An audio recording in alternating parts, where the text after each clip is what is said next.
नमस्कार, मैं Renuka Shahane crime petrol सतर्क के इस नए अध्याय गुमराह बचपन में आपका स्वागत करती हूँ। हमारी सोच और कल्पना की भी एक दुनिया होती है, लेकिन ये हमेशा जरूरी नहीं होता कि हम जो सोचे वो सच हो जाए।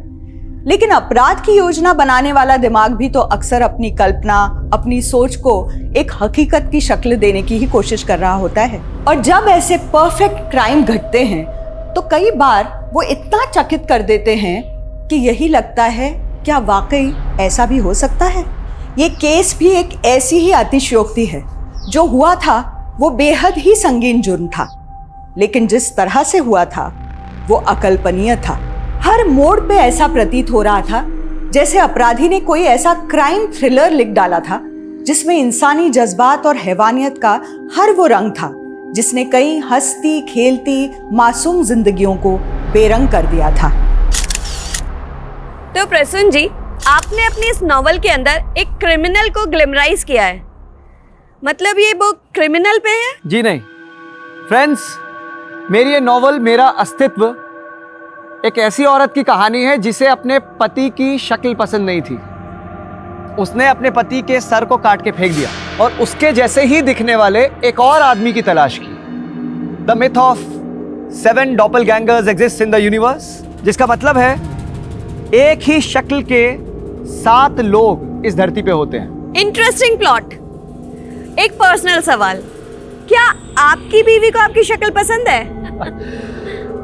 वेल फ्रेंड्स, मेरी बीवी तो एक जर्नलिस्ट है। अब उसे मेरी शक्ल पसंद है या नहीं, आई डोंट नो, लेकिन हाँ, वो इस समाज का चेहरा जरूर बदलना चाहती है। सुमन, तुम तो अपने पति की तरह फ्रिक्शन लिखने लगी।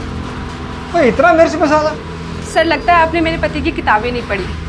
उनका कंटेंट हमेशा रियल लाइफ से इंस्पायर्ड होता है। और सर, रही बात मेरी, तो मैं भी हमेशा सच ही लिखती हूँ। You mean Gonda murder case में एक भैंस को बांधने वाली रस्सी का गायब करना क्रिमिनल का षड्यंत्र है? यस सर, उसी भैंस की रस्सी से उस विक्टिम के हाथ पैर बांधे गए थे जिसकी लाश मिली है। और सर, मेरे पास प्रूफ है उसके लिए। ये देखिए, ये देखिए सर।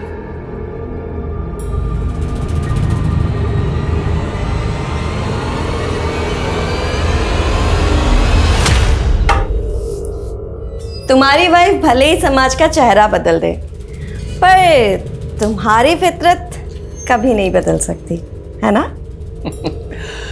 मेरी वाइफ की तरह जर्नलिस्ट से तुम भी हो, तो मान लो कि आज मैंने अपनी वाइफ की जगह मैंने जर्नलिस्ट बदल ली।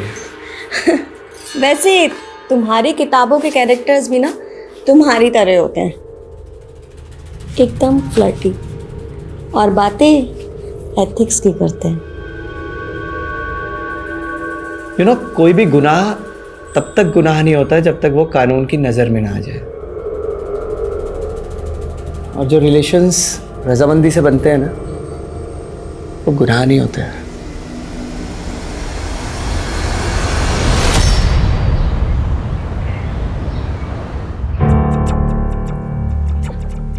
आदित्य, कब से खेल रहे हो यार? फोन दो मेरा।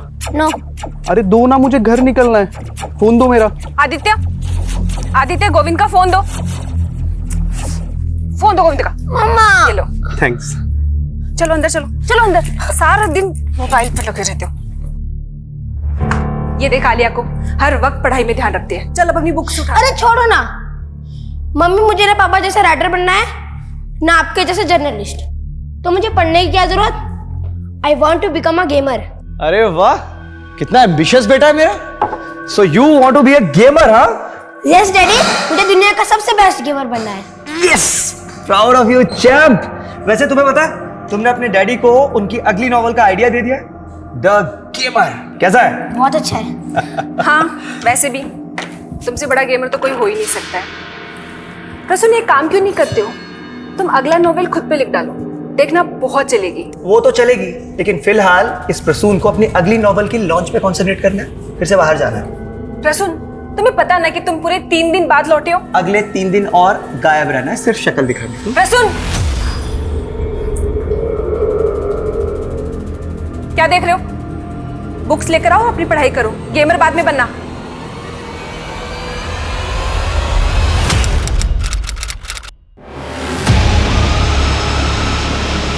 सुमन, तुम मेरी बात नहीं समझ रही हो।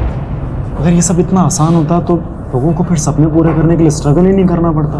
रुद्र, जर्नलिज्म में मैंने पूरी अपनी जिंदगी दी है, और अगर मैं वो ना लिख सकी जो मैं लिखना चाहती हूँ तो क्या फायदा। रुद्र जरा सोचो, हमारा खुद का न्यूज़ वेब पोर्टल होगा तो होगा तब जब फाइनेंसर राजी होंगे। वैसे मैं क्या कहता हूँ सुमन, तुम्हारे पति के पास भी इतना पैसा। रुद्र, मैं अपने पति से कोई एहसान नहीं लेना चाहती, ओके? अरे 1 मिनट।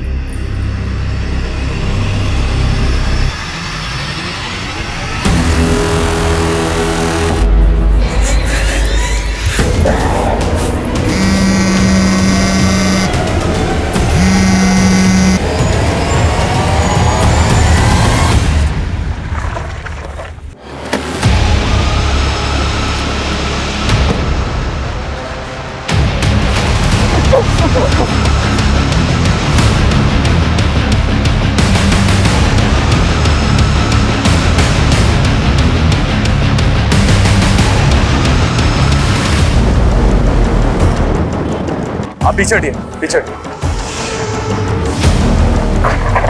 सर, एक रागिनी ने लाश देखी तो हमें कॉल किया। आइए सर। सर, लाश को देख के लगता है कि किसी ने इसका गला दबाया है। और सर, पास में हमें एक रस्सी भी मिली है। हो सकता है इसी रस्सी से इसका गला दबाया गया हो।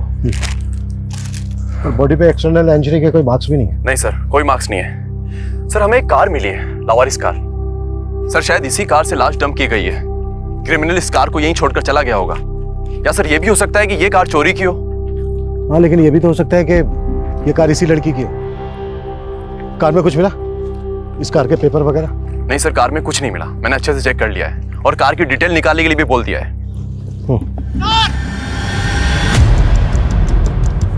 सर, ये देखिए।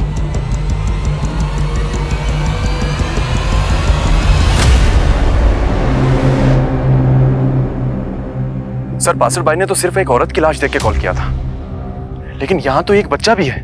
बच्चे के सर पर काफी गहरी चोट के निशान है। गाड़ी में कोई खून मिला था क्या? नहीं सर, गाड़ी एकदम क्लीन है। इसका मतलब यह है कि बच्चों को कहीं मारकर यहाँ नहीं लाया गया, बल्कि बच्चे को यहीं लाकर मारा गया है। लेकिन सवाल ये देखो, ड्रैगिंग के मार्क्स,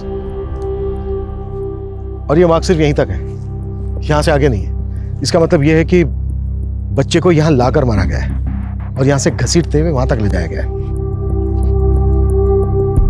लेकिन सवाल यह उठता है कि दोनों लाशों को अलग अलग जगह पे डंप क्यों किया गया? Excuse me sir. हेलो, सुमन सिंह? ठीक है सर, वो कार किसकी है ये पता चल गया। वो कार जर्नलिस्ट सुमन सिंह की है। जर्नलिस्ट सुमन सिंह?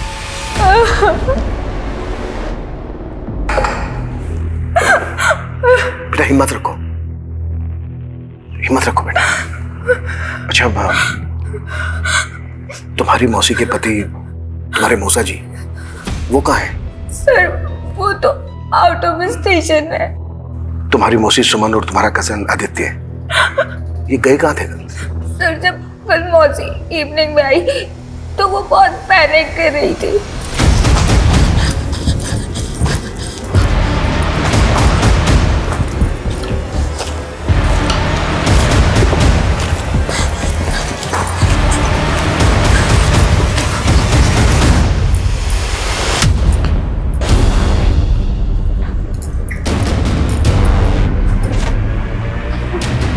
मौसी, तुम्हारी मौसी अपने साथ गन लेकर गई थी और बहुत सारा कैश भी। लेकिन बेटा गई कहाँ थी? उन्होंने कुछ नहीं बताया।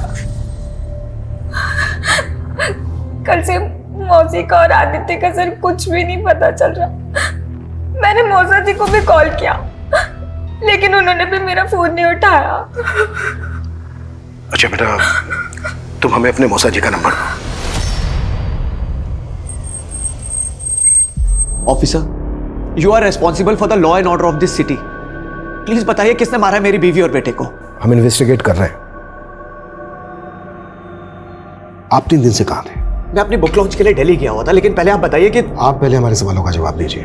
आपकी पत्नी घर से इतना सारा कैश और गन लेकर कहाँ गई होगी? इंस्पेक्टर मुझे इस सब के बारे में कुछ नहीं पता। आलिया फोन कर रही थी आपको, आपका नंबर लग नहीं रहा था। आपकी पत्नी सुमन से तो बात हुई होगी? सुमन का कई बार कॉल आया था, लेकिन मैं इतना बिजी था कि मैं उसका कॉल आंसर नहीं कर पाया। बाद में मेरे फोन की बैटरी चली गई एंड अनफॉर्चुनेटली मैंने चार्जर भी कैरी नहीं किया था। किसी पे शक है आपको? सुमन वॉज अ नोन जर्नलिस्ट। वो अक्सर कंट्रोवर्शियल मुद्दों पे लिखा करती थी। May be somebody. और आपका बेटा, वो क्यों मारा गया होगा? ये आपको इन्वेस्टिगेट करना है ऑफिसर, और उल्टा आप मुझे से सवाल करे जा रहे हैं। देखिए, इन्वेस्टिगेट तो हम कर ही रहे हैं, वो हमारा काम है। फिलहाल आप जाइए, पोस्टमार्टम के बाद बॉडीज आपको सौंप देंगे।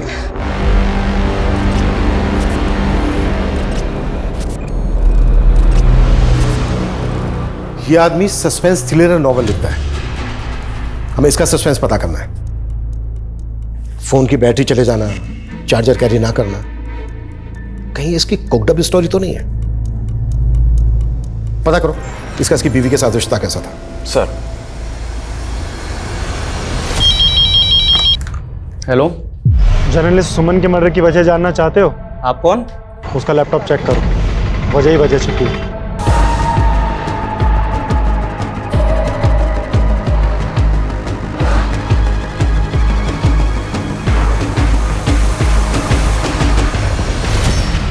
ये बाथरूम में भी चेक करो, और ये उधर जो कमरा है उसको भी अच्छे तरीके से चेक करो। ऑफिसर मैं आपको कह रहा हूँ वो मेरे बच्चों का कमरा है, और जो लैपटॉप आप ढूंढ रहे हैं सुमन का, वो उसकी कार में मिलेगा आपको। प्लीज चेक कीजिए आप। लेकिन हमें मिला तो नहीं, और आप इतने कॉन्फिडेंस से कैसे कह सकते हैं कि लैपटॉप कार में ही होगा? सर क्योंकि सुमन जब भी घर से बाहर जाती थी तो अपना लैपटॉप अपने साथ कैरी करती थी। That's why I am assuming. अच्छा, सुमन के ईमेल का पासवर्ड तो होगा आपके पास? No sir. घर से क्या क्या सामान चोरी हुआ वो चेक किया आपने? करीब 5 लाख रुपए मिसिंग है। और हाँ ऑफिसर, वो गन जो सुमन अपने साथ लेकर गई थी, उस गन के बुलेट्स अभी तक हमें अलॉट नहीं हुए हैं। लेकिन सुमन खाली गन ले जाकर क्या करेंगे?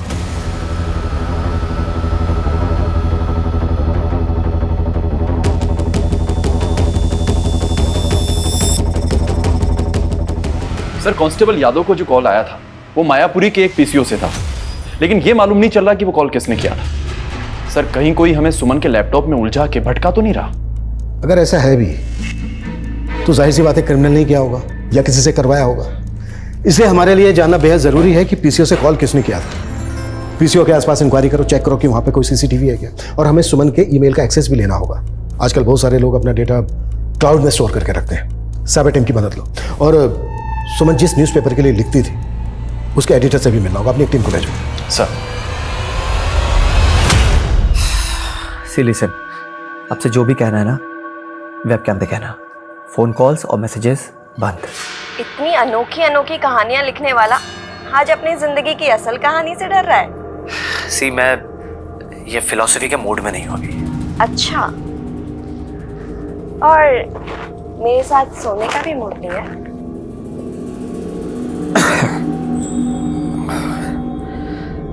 सी वर्तिका। अच्छा, अगर मैं तुम्हें कहूँ कि मैंने तुम्हें एक्चुअल में रिकॉर्ड कर लिया तो? व्हाट? अरे बाबा, मजाक कर रही हूँ। देखो वर्तिका, तुम कौन है?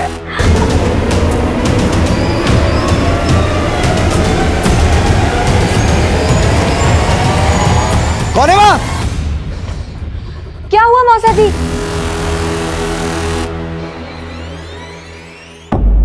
सर, सुमन ने तो हमारे लिए लिखना बंद कर दिया था। सुमन का तो 5 साल का एक्सक्लूसिव कॉन्ट्रैक्ट था ना आपके साथ, और अभी 2 साल बचे थे। हाँ वो तो ठीक है सर, लेकिन उसने कॉन्ट्रैक्ट खत्म करने के लिए कहा था, और वैसे भी वो खुद का न्यूज़ पोर्टल बनाने वाली थी। अच्छा, क्या लगता है आपको सुमन और उसके बेटे? सर, मुझे पता लगा कि आपको क्राइम सीन पर एक रस्सी मिली जिससे सुमन का गला दबाया गया। सर, दरअसल सुमन मोंडा मर्डर केस की स्टडी कर रही थी, जहां एक भैंस को बांधने वाली रस्सी से विक्टिम को बांधा गया और बाद में उसको मर्डर कर दिया गया। भैंस को बांधने वाली रस्सी? क्या केस था? कोंडा का केस है सर। क्रिमिनल भी काफी पहले पकड़ा जा चुका है। मुझे नहीं लगता कि उसका सुमन और उसके बेटे के मर्डर से कोई कनेक्शन होगा। मैंने अपने करियर में कई केसेस ऐसे देखे हैं कि जिन मुद्दों को हम लाइटली लेके छोड़ देते हैं, बाद में केस का असल मुद्दा वही निकलता है। ये कोंडा केस की फाइल मेरे कैबिनेट में भेजो। और आदित्य का पता चला उस दिन कहाँ था वो? सर हमने उसके स्कूल से लेकर घर तक काफी पूछताछ की, लेकिन पता ही नहीं चल रहा है कि वो और उसकी माँ उस दिन गए कहाँ। सर, सुमन का क्लाउड ओपन हो चुका है, उसमें कई सारे इन्वेस्टिगेटिव फोल्डर्स भी हैं। ग्रेट।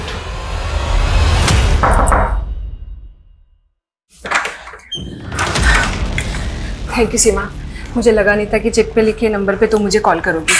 सीमा को याद रखते हैं।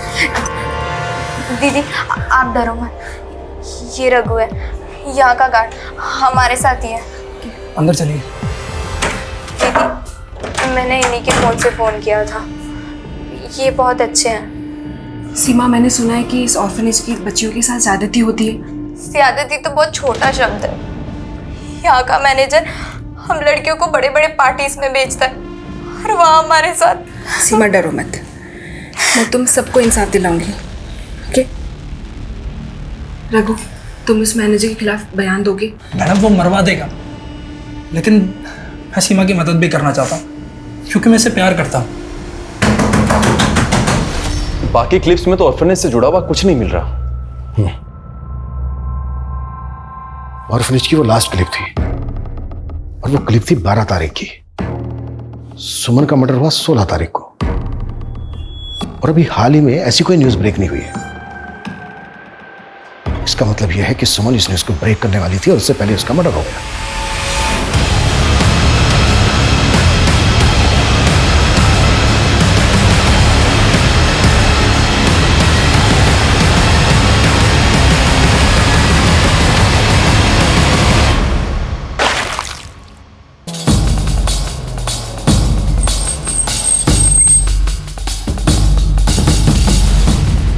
सर, इस जर्नलिस्ट के मर्डर के बारे में मैंने सुना था। ये लेडी हमारे एनजीओ के बारे में कुछ आर्टिकल लिखना चाहती थी कि हम लोग किस तरीके से यहाँ पर बच्चों की सेवा करते हैं। आपके एनजीओ में एक रघु नाम का गार्ड था, हमें पता चला है कि वो सुमन के टच में था। सर, वो तो अचानक नौकरी छोड़कर भाग गया। हमें शक है कि रघु सुमन और उसके बेटे आदित्य के मर्डर में इन्वॉल्व है। उसकी सारी डिटेल दीजिए।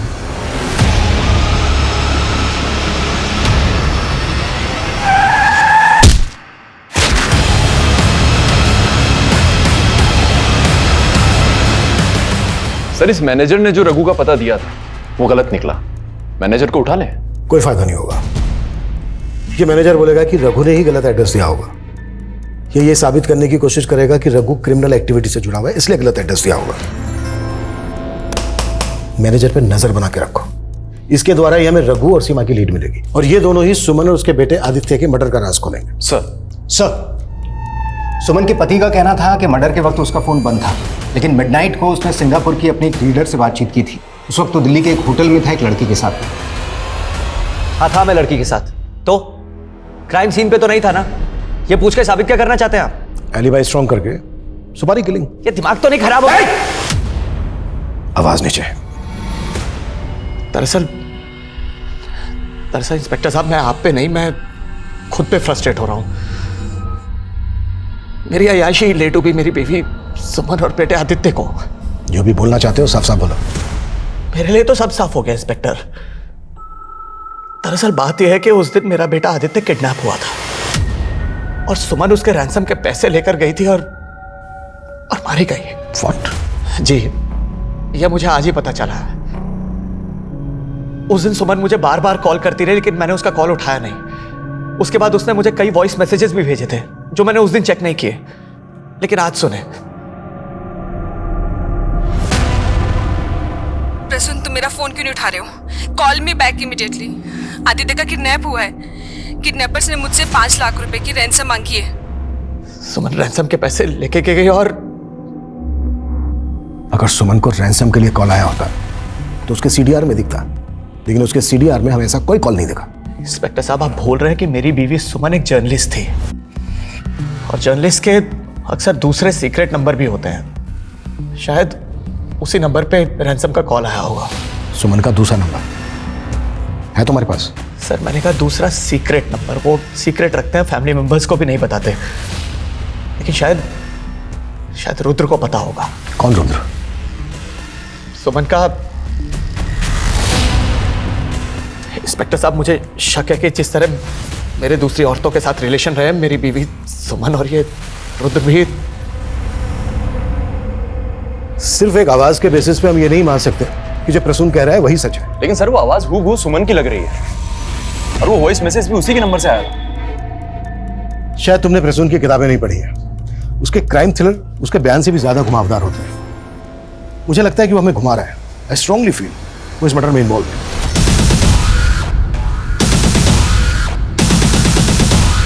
सर सुमन कोई दूसरा नंबर यूज नहीं करती थी। उसका पति झूठ बोल रहा है। वो तो ये भी कह रहा है कि जरा रिश्ता था उसकी पत्नी सुमन के साथ। सर कैसी बातें कर रहे हैं सर? मेरा और सुमन का कोई रिश्ता नहीं था। सर मैंने आपको फोन किया और आप मुझ पे शक कर रहे हैं। वो पीसीओ से कॉल तूने किया था? जर्नलिस्ट सुमन के मर्डर की वजह जानना चाहते हो? लेकिन सुमन का लैपटॉप तो हमें मिला नहीं और तूने कॉल करके कहा था कि उसकी मौत का कारण उसके लैपटॉप में मिलेगा। सर एक्चुअली सुमन एक ऑर्फनेज को इन्वेस्टिगेट कर रही थी। लैपटॉप में उसी की क्लिप थी। मैं और सुमन मिलके एक न्यूज़ पोर्टल लॉन्च करने वाले थे और वो ऑर्फनेज की न्यूज़ ही हमारी पहली पब्लिश न्यूज़ होती।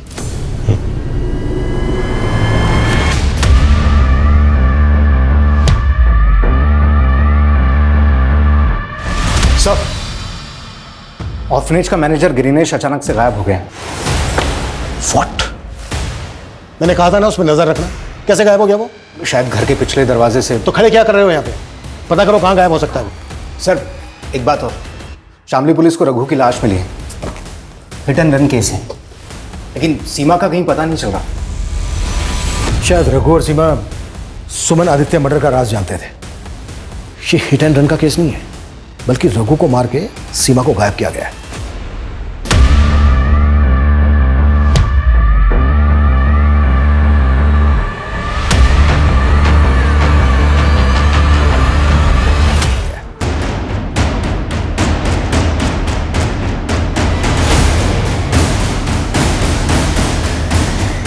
सर हमें यहाँ एक सरकटी लाश मिली है।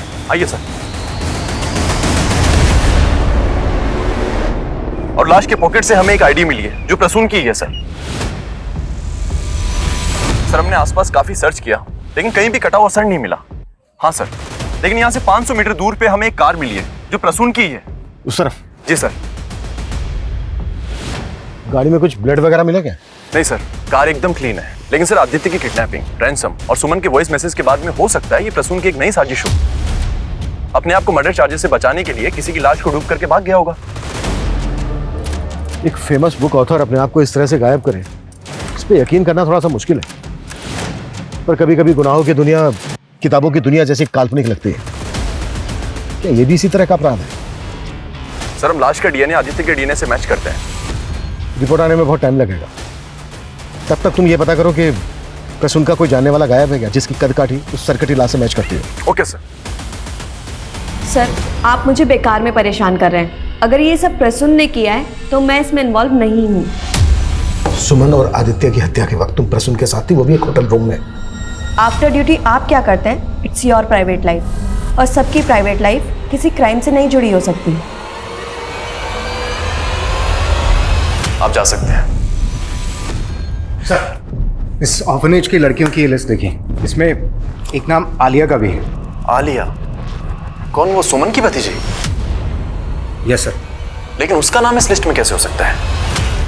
मेरी पेरेंट्स की मौत के बाद मैं अपने चाचा चाची के साथ रहने लगी थी,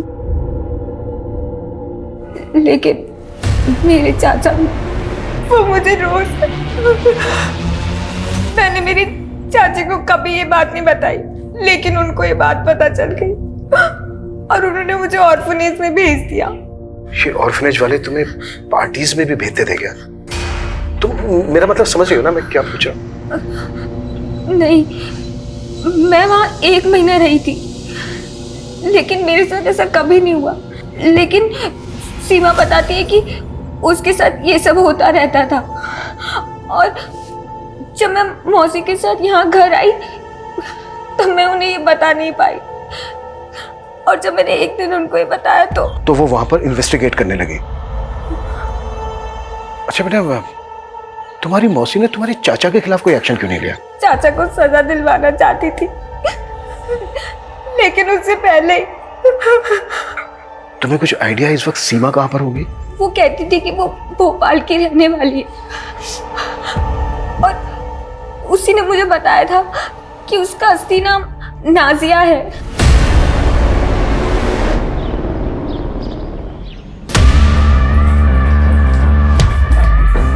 दरवाजे पर ताला लगा कर जा रहा हूं। बाहर निकलने की कोशिश भी मत करना, समझी?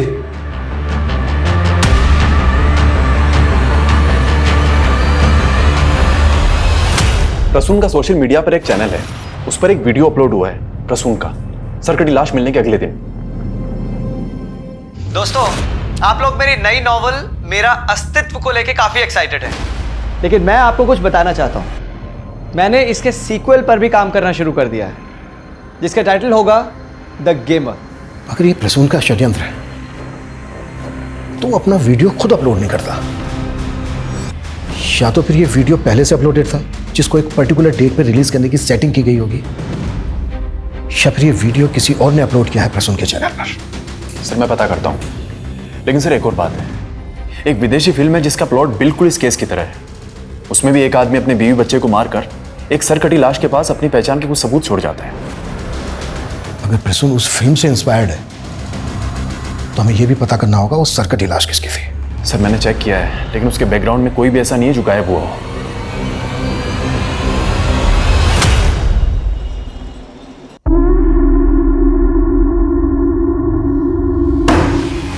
चल खाना खाने। क्या हुआ, तू चौंक क्यों गया? नहीं कुछ नहीं। तो चल जल्दी खाना खाने आ जा। मम्मी कुछ पैसे चाहिए थे। आज सुबह ही तो 500 रुपए दिए थे, इतनी जल्दी खत्म हो गए? चल अभी खाना खाने आ जा। सर मैंने कभी आलिया का रेप नहीं किया, वो तो सर उसका पालन पोषण भारी पड़ रहा था, इसलिए हमने उसे अनाथ आश्रम में छोड़ा। आप चाहे तो आलिया की चाची से पूछ लीजिए साहब। वो तो तुझे बचाएगी पर तू बचेगा नहीं। तेरी करतूत बाहर ना जाए इसलिए तूने सुमन को मार डाला। नहीं साहब, हमने किसी को नहीं मारा। और साहब वो तो प्रसून और सुमन भी महान नहीं थे साहब, वो प्रसून का सुमन की बहन के साथ चक्कर था और आलिया प्रसून की बेटी है। इसी वजह से मेरे बड़े भाई ने सुसाइड किया और फिर आलिया की माँ भी चल बसी। घुमा रहा है मैं झूठ नहीं बोल रहा साहब, ये तो प्रसून के पुराने कांड थे। उसने कई महिलाओं की जिंदगी बर्बाद की है साहब, और शायद उन्हीं में से किसी ने उसके परिवार के साथ ऐसा किया हो। गगन तू मेरे कमरे चोरी? तू चोरी कर रहा है? ड्रग्स? तो तुझे ड्रग्स लेने के लिए 2 लाख रुपए चाहिए थे? हाँ? माँ मुझे लेके जाने दे। अरे ऐसे कैसे ले जाने तू? पेड़ पे उगते क्या पैसे? माँ जाने दे। माँ गगन! भोपाल पुलिस ने सीमा का फोटो आइडेंटिफाई किया है। उनका कहना है कि कोई और नहीं, नाजिया है। और नाजिया के अब्बू नाजिया की अम्मी को मारकर खुद फांसी चढ़ गए थे। उसके बाद नाजिया की कस्टडी उसके मामू अफजल के पास आ गई थी। अफजल? यस सर, और इस अफजल का फोटो भी मिला है। ये अफजल कोई और नहीं, ऑर्फनेज का मैनेजर ग्रीनेश ही है।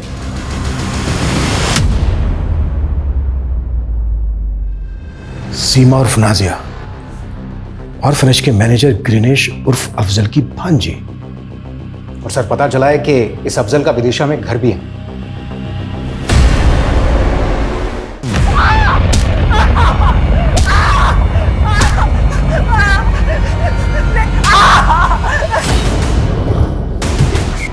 आइए सर, ये रूम है। ताला तो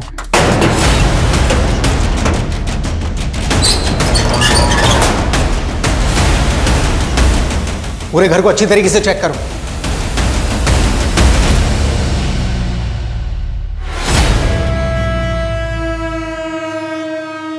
नाजिया,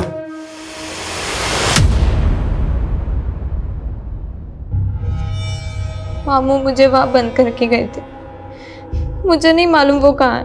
और तुम्हें ये तो मालूम होगा तुम्हारा मामू अफजल ऑर्फनेज में ग्रीनिश बन के रह रहा था और तुम सीमा।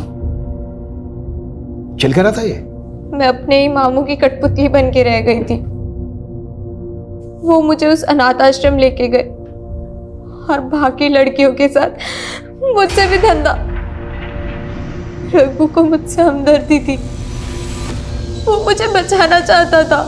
जर्नलिस्ट सुमन भी तुम्हें बचाना चाहती थी और तुम्हारे साथ साथ बाकी लड़कियों को भी, पर मारी गई वो। सर मैं सच कह रही हूँ, मुझे इस बारे में कुछ नहीं पता, पर उस रात जब वो वहां आई थी तब। दरवाजा खोल, खोल दरवाजा, नहीं तो खोल। दरवाजा खोल। हाँ किससे बात कर रही थी तू? तू क्या कर रहा है? बाहर निकल। क्या कर रहा है? मामू को सब पता चल गया था, फिर उन्होंने मुझे और रघु को अलग कर दिया, मुझे विदिशा में लाके रख दिया और उन्होंने मुझे धमकी भी दी थी कि अगर मैंने भागने की कोशिश भी की तो वो रघु को मार देंगे। फिर अचानक वो विदिशा में आ गए, भेस बदल के रहने लगे। वो रघु को मार के विदिशा भागा था, है कहाँ वो? मुझे नहीं मालूम सर, मैं तो वहाँ रघु के इंतजार में ही जी रही थी और उसने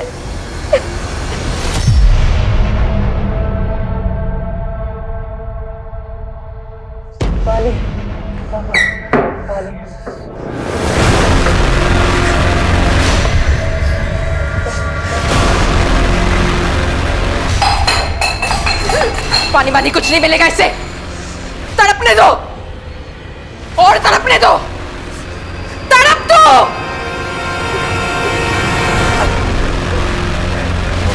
ग्रेनेश की क्या अपडेट है? सर हम पता कर सर जल्द से जल्द पता करो, ज्यादा टाइम नहीं है हमारे पास। सर बिहार पुलिस ने हमसे कांटेक्ट किया है। 5 साल पहले दरभंगा में ठीक इसी तरह का क्राइम हुआ था जो उस विदेशी फिल्म से इंस्पायर्ड था। एक आदमी अपने बीवी बच्चे को मारकर एक सरकटी लाश वहां छोड़कर भाग जाता है।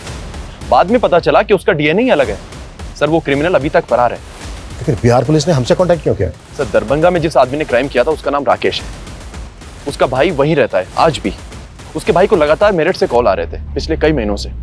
और सर हमारे मेरठ में भी तो उन्हें लग रहा है कि दरभंगा का वो क्रिमिनल राकेश मेरठ में हो सकता है और हमारा केस उस क्रिमिनल से इंस्पायर्ड हो सकता है। मेरठ का नंबर किसका है? सर नंबर तो फेक आईडी का है, लेकिन मेरठ की जनता कॉलोनी में एक्टिव है। सर ये राकेश की फाइल है।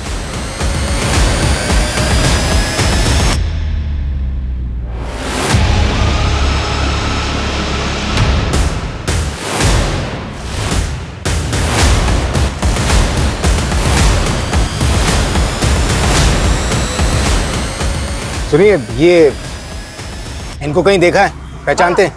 ये तो रोहित भाई है, अभी अभी सिगरेट लेके गया। किधर गया? इधर गया। अनिल,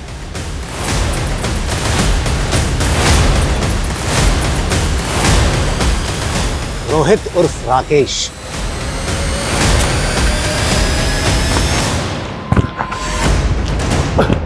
पांच साल से दरभंगा पुलिस को चकमा दे रहा था और अब यहाँ के प्रसून और उसकी फैमिली को। सर मैं प्रसून और उसकी फैमिली को जानता तक नहीं सर, लेकिन मैं अपनी बीवी की चिक-चिक से बहुत तंग था सर। एक दिन गुस्से में उसका खून कर बैठा और मजबूरी में मुझे अपने बेटे को भी मारना पड़ा। फिर मैंने उन दोनों की लाश फेंक दी। दरभंगा पुलिस को जब लाश मिली तो सर वो मुझ पे ही शक करने लगे। उससे निजात पाने के लिए मेरे अंदर उधेड़-बुन चल रही थी सर। और फिर सर मैं विदेशी फिल्म की स्टोरी को अपनी रियल लाइफ में कॉपी करने की सोचने लगा। और फिर मैंने एक भिखारी ढूंढा और उसका सर काट के अलग कर दिया और उसकी जेब में अपनी आईडी डाल दी। सर मैं तो यहाँ पर अपनी पहचान बदल के रह रहा था, लेकिन यहाँ भी मेरे जैसा मर्डर। मैं तो खुद हैरान हूं कि मेरा तरीका किसने कॉपी कर लिया सर। चल एक बार को मान लेते हैं कि तू सच बोल रहा है। तो ये बता, यहाँ पे ये बात तूने अपनी किसी को बताई थी? एक दिन नशे में एक लड़के के आगे मुंह खोल बैठा था सर। मुझसे चालाकी करने की कोशिश भी मत करना, तू जानता नहीं मैं क्या चीज़ हूँ। अबे दरभंगा पुलिस को 5 साल से घुमा रहा हूँ, तू क्या चीज़ है? कौन था वो लड़का? गगन।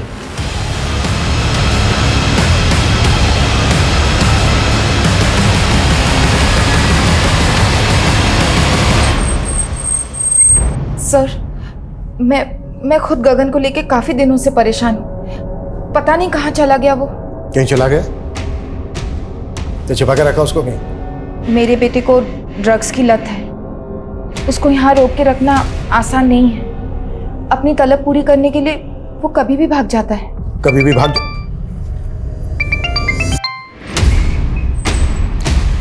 हाँ मनीष बोलो। सर रोहित उर्फ राकेश के मोबाइल में गगन और एक बच्चे का वीडियो मिला है। वीडियो? जी सर। सर एक और बात है, 3 दिन पहले साहिबाबाद पुलिस को गगन की लाश मिली थी। जब उसकी पहचान पता करने के लिए उसका फोटो हमारे थाने में आया तो मैंने उसे नोटिस किया।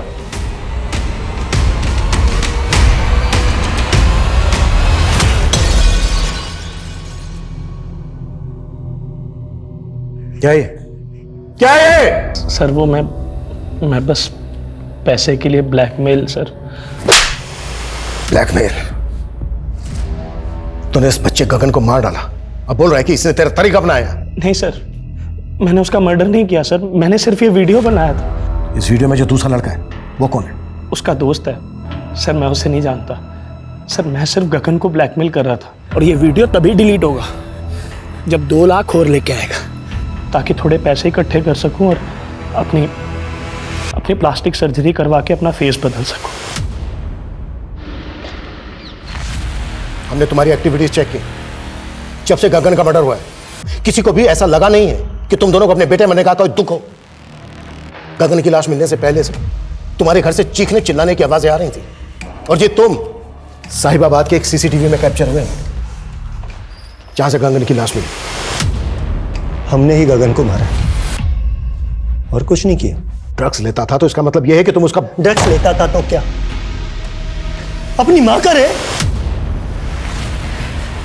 रुक जा गगन, गगन रुक, कहाँ ले जा रहे? छोड़ दे इसको, छोड़ दे, गगन गगन गगन छोड़ दे गगन, गगन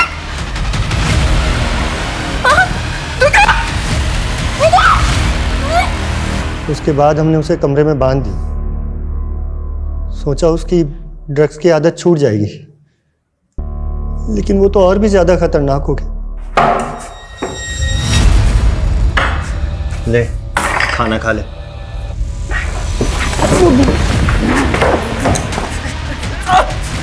कहाँ भाग के जा रहे हो? क्या कर रहा है? क्या करेगा? संभालिए इसे, मारता के तमाशा करेगा ये। अपनी मां के साथ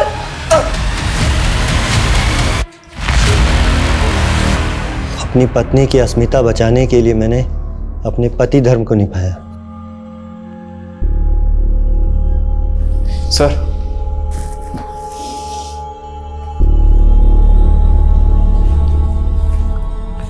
हाँ मनीष। सर वीडियो में दिख रहे उस दूसरे बच्चे का मालूम चल गया है, वो गगन के स्कूल में पढ़ता था।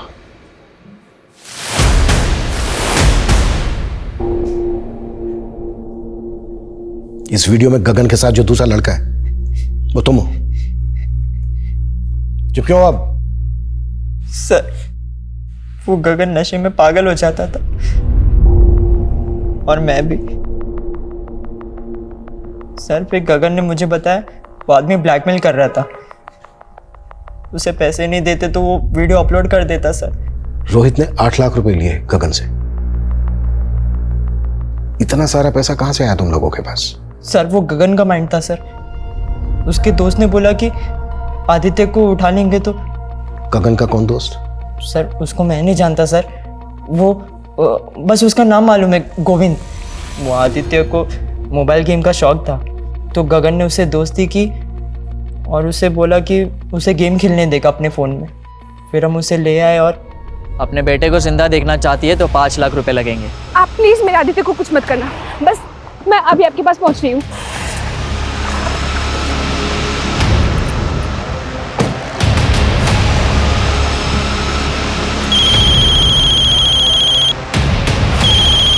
हेलो, हाँ मैं यहाँ पहुंच गई हूँ, तुम कहाँ हो? हटो यहाँ से। आदि आदि आदि आदि प्लीज मुझे छोड़ दो। आप क्या खाली बंदूक से डराती है? तुम्हें पैसे चाहिए ना? पैसे ले लो। पैसे तो हम लेके रहेंगे। मोबाइल और लैपटॉप बेच के जो पैसे मिले वो गगन ने रोहित को दे दिए। और प्रसून? मैंने कुछ नहीं किया सर, और वो गगन ने जो भी किया वो गोविंद के कहने पे किया था सर। तुमने सब पैक कर लिया ना? हाँ कर लिया है। कुछ रहा तो नहीं? नहीं नहीं। चलो चलो।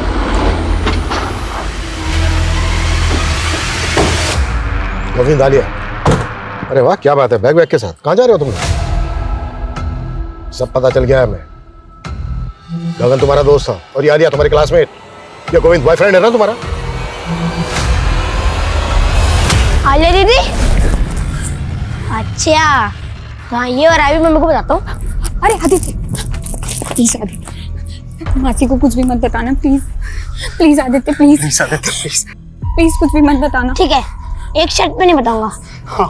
अपना मोबाइल देना पड़ेगा मुझे गेम खेलने के लिए। लेना। ठीक है, नहीं बताऊंगा। तो उसको किडनैप करवा दिया?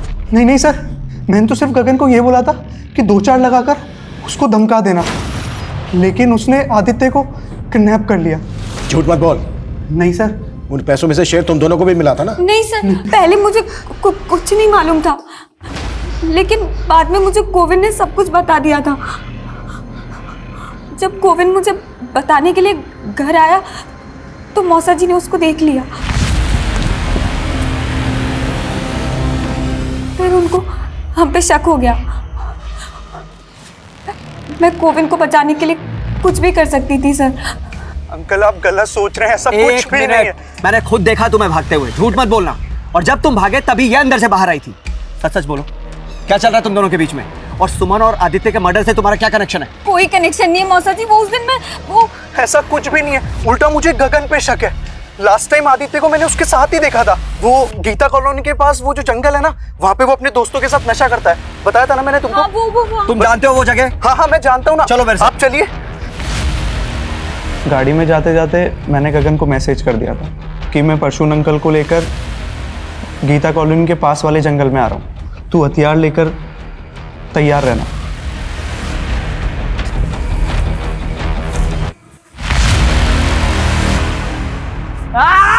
ओए, क्या कर रहा है तू? तुम लोग ये ठीक नहीं कर रहे हो? पागल हो गए क्या?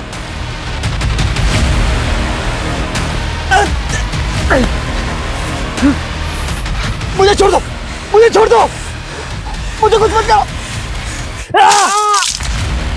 फिर गगन ने उनका सर नाले में फेंक दिया।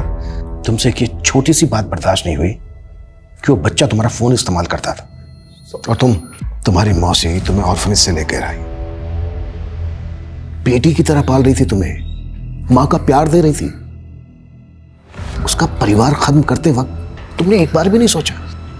गोविंद और परम जैसे बच्चे जितने बड़े दोषी हैं, उतना ही दोष शायद आलिया का भी है, जो गोविंद पे भरोसा करके कहीं ना कहीं प्रसून, सुमन और आदित्य से दगा कर बैठी।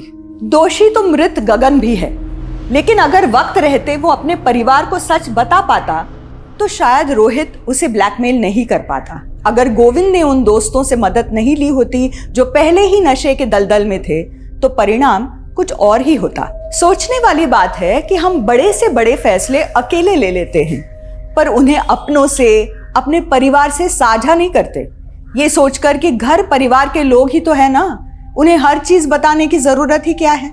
इसीलिए समाज की सबसे छोटी इकाई परिवार, जो साथ रहने वाले लोगों से बनता है, उनके बीच संवाद, आचार विचार होते रहने से जटिल समस्या यूं चुटकियों में खत्म हो जाती है। इसलिए अपनों से बात करें, संवाद करें। इसी विचार के साथ अब मैं रेणुका शाहने आपसे विदा लेती हूँ। कल फिर मिलेंगे ऐसी एक कहानी के साथ जो रखेगी आपको सतर्क और जिंदगी को सुरक्षित। तब तक अपना और अपने परिवार का ख्याल रखिए और देखते रहिए क्राइम पेट्रोल सतर्क। जय हिंद।